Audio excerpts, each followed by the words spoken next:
Kita beralih ke informasi berikutnya, Tribuners. Tersangka kasus dugaan penistaan agama terkait meme stupa Candi Borobudur, mirip Presiden Joko Widodo, Roy Suryo mengajukan diri sebagai tahanan kota. Mantan Menpora itu beralasan pengajuan permohonan untuk menjadi tahanan kota disebabkan alasan kesehatan dan jasanya untuk negara. Kuasa hukum Roy, yakni Pitra Rumadoni menyebut kliennya bersikap kooperatif selama menjalani pemeriksaan.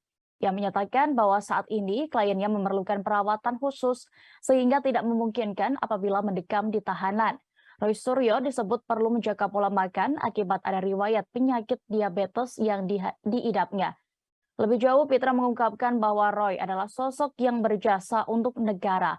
Dalam hal ini, sewaktu menjabat Menteri Pemuda dan Olahraga di era Presiden Susilo Bambang Yudhoyono.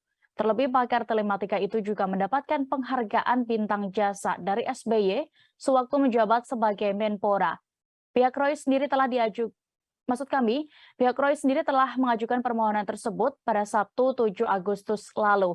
Menanggapi pengajuan sebagai tahanan kota Roy Suryo, Humas Polda Metro Jaya, Kombes Endra Zulpan mengatakan pihaknya menghormati keputusan tersebut.